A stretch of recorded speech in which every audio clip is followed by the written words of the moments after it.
Big car for Peugeot or Peugeot, the new 3008, and this version, the E3008, because the last version, which was massively popular, some would say a game changer, was not electric. This one is. There's two different range versions. One is up to 525 kilometers, another is over 700 kilometers, and that has almost 100 kilowatt hour battery. Why would you need that much battery in a family car? So there's a 73 kilowatt hour usable version of the battery, that's 77 gross. That's the one that probably makes most sense. The entry car is just a little over 200 brake horsepower. The all-wheel version is over 300 brake horsepower. You might remember there was a GT PHEV version of this car in the last model that was similarly around 300 brake horsepower, which again was kind of just, do you really need that much power in this kind of car? But it is heavy, and there are some things that I'm not too fond of when it comes to the driving harshness of the suspension. We'll cover that in a second. We'll have a look at the new interior. Welcome to Nobby on Cars. Front of certain models get the colour-coded grille as per the paint of the car. LED headlights as standard on all vehicles, but if you get the GT version, you get pixel LEDs, which have got like many LED lights. A little bit of grey going on, bit of black going on. 3008 over the front of the car, and it's a very nice organisation of colours and textures. 19 and 20 inch alloys. Now, the OCD in you might go, hang on a second, look at that wheel and look at that wheel, and they're not matching. So if symmetry and lines annoy you, this 3008 might annoy you. Speaking of lines, different kind though. You get the little badge with the, what's now the standard Peugeot badge, but that was a bit of a big deal. Little drone shot to give you an idea of what size the roof is if you get a panoramic glass roof that does actually open, but they're always expensive options. And lots of people would say, why do you need a sunroof in Ireland? It's always raining. The doors on the bottom get dirty, but if you go around here, they're lovely and clean. So your white jeans, ladies, will be fine. Huge big boot spoiler. It's nice, very tiny gap. That's like, I don't know, an inch maybe there. And then the shoulder lines, just the whole, I mean, it's wide, it's big, it's tall. You have more E3008 over here. It does get quite dusty. The boot release, I'm going to guess on camera and say it's here, but it's not. It's under here. And it's electrically opening. 520 litres. Now, the new platform this car sits on is the STLA. I made a joke about Northern Irish politics in the last video, and someone got very upset about that. The STLA. I just thought, you know.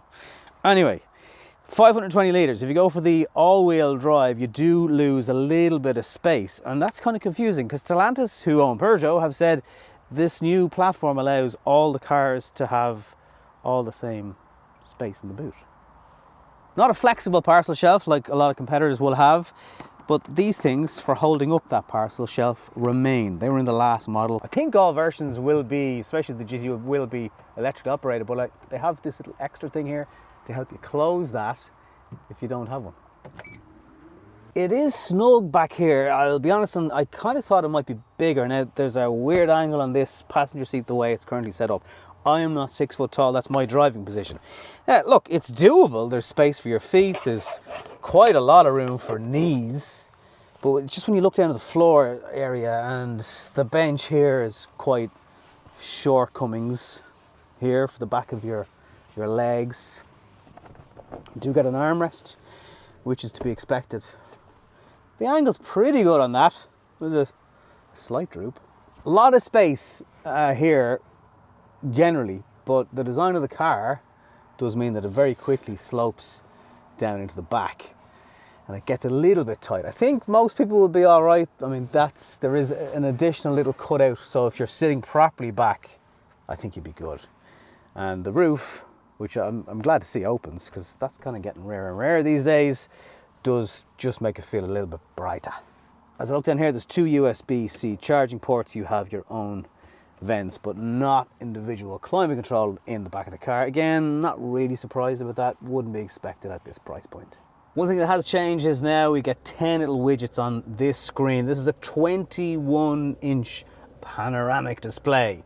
It's very nice. I love the way it floats. So you get a lot of ambient lighting. Hit off the wipers by mistake. It is a lot more visible in terms of this steering wheel. That hasn't changed compared to the last versions. Very crisp graphics. The nav maps look very similar to what we've seen before from the brand. Gear selector is up here. The indicator and wiper stalks have changed quite a bit, and there are haptic buttons of sorts. So if you're hovering, it can sense your fingers, but it won't do anything unless you physically touch them, which is kind of nice. Do you remember the piano keys that used to be here? They've kind of remained. There are still some shortcut buttons down here. There's a wireless charging pad. That is not great because there's not enough of an edge. And if you go around fast corners, your phone will go flying everywhere. There's a lot of buttons. There's a lot of different things to touch, click, press. Maybe too many. Still a good armrest down below, and there's parts that you can pick out and store. Drinks holders going on here. This is where you can cover things up. So on first glance, it's like, oh, that's very nice. And then you push a button and you have further storage, USB-C charging ports. There's one for CarPlay. It does do it wirelessly as well. A volume knob here. I like the steering wheel. They've changed the bit. The center part of it now looks different. Lot of different textures. There's fabric going on. These are AGR seats. That's basically where they get a load of doctors and back people into a room and they go, are these seats comfortable? And they go, yeah. And that's what's made into this car. So they're AGR seats. Basically, if you have back pain, they're better. Optionally, you can get bolsters that you can adjust on the car, which will fit the size of your body, big or small. Overall storage in here, there's about 34 litres in total of where you can hide things, stick things, put things. Sunglasses holder has some foam stuff to stop things rattling around. And the door bins have a fabric, not quite carpeted, but there's fabric down there. So a lot of brands are skimping, they're saving, cost cutting by doing little things like that. Not in this car. And on the price note, and on the charging note, well, price, I don't have one for you yet. All the charging details I'll fill you in towards the end of this video, so stay watching for that. In general, really nice place to sit. I think the last car had such a wow factor in terms of how different it was to previous versions of the car. This is more evolution, but in a really good way. But you won't be as impressed because, as I said, the last one was just so good. The press release for this car mentioned superchargers, and I thought, hang on a second, that's Tesla. Well, here's the thing. Peugeot are thinking in the future, and already we've got 2 charging locations from Tesla superchargers in Ireland that are free to use for everybody. One is in Enfield. The other is in? Where? Athenry. Athenry. I've got a cameraman on the channel now, by the way. Yeah, thanks for all the support. So, this will be on the alternative side as you're driving in Ireland, but for superchargers, this is actually really beneficial. But this door is massive. 2 options, obviously, you've got your CCS charger here, and the car will do up to 160 kilowatt fast charging. That means about 30 minutes to get to beyond 80%. Now, you can't precondition the battery on the way to the charger. There will be over-the-air updates on this car, including ChatGPT. Maybe that will come in the future, not sure. 11 kilowatt AC standard, and you can get an optional 22 kilowatt. They're the smaller chargers you see on the side of the streets, the green and white ones from ESB, for example. Do you need that? Well, if you don't want to rely on the faster chargers, which there's generally a queue for, they're a little bit more expensive. If you're someone who can charge in town because you're gone for an hour meeting, that's actually quite beneficial. It just depends on the price. Don't have how much extra it is right now. Starting with a lovely, smooth French motorway today in the E3008, and that's all well and good. The weight of this car lets itself be known when it is going over bumps and imperfections in the road. It is quite hard. Now, body roll seems to be very well contained. Throwing it into some bends today, that's not so much a problem, but certainly just the ride quality, there's a bit of sacrifice going on there. While we're on a motorway, there is an early speed detection in this car, so it's full of automated safety systems, as you might expect. However, this is an interesting one. So if you're on a motorway in France where the speed limit might be 130 kilometers and it starts to rain, which picks up with a rain sensor, it will tell you to reduce speed to maybe 110. It'll also, it's like travel assist that you may have seen in other cars. I don't think it changes for you, but it will detect that the change in speed has been detected, and then it will ask you with a touch of a button, do you want to change the speed to whatever the new road sign says. And between 7 kilometers an hour and 140 kilometers an hour, it can spot pedestrians, cyclists and other vehicles, which is really becoming more and more important in cars, because the really sad numbers in Ireland of traffic and road related deaths, quite a large proportion recently have been pedestrians. And it's a weird one that cars have really never been safer, but our roads don't seem to be. So any technology that has that span for pedestrian awareness in a vehicle is really, really welcome. From the acceleration point of view, it's never a quick car in this version of it. Obviously the dual motor all-wheel drive version will be. That can also put different levels of power to each individual wheel. Only in the dual motored version it's called all-wheel drive mode, so that's good. You've got different levels for snow and sand as well. Not really a factor for Ireland, but yeah, if like a lot of electric vehicles, you know, you floor it and it's instant neck snapping power. This version of the car doesn't feel like that. Again, it's a family car. You know, do you want everyone constantly jerking back and forward? You know, you could definitely argue that you don't. On those properly windy roads now, and it is definitely a case of it is a very good handling car for the sheer weight of it, and no doubt that firmer suspension helps. That's the trade-off. However, if you are doing this kind of driving where you have lots of bends, lots of twisties, I mean, you only ever feel the grip ever so slightly starting to really rely on the tires as you push it on, more than, again, you're going to do with your family in the car. Little wide there, but again, I'm pushing the car beyond what is really going to be beyond comfortable for passengers.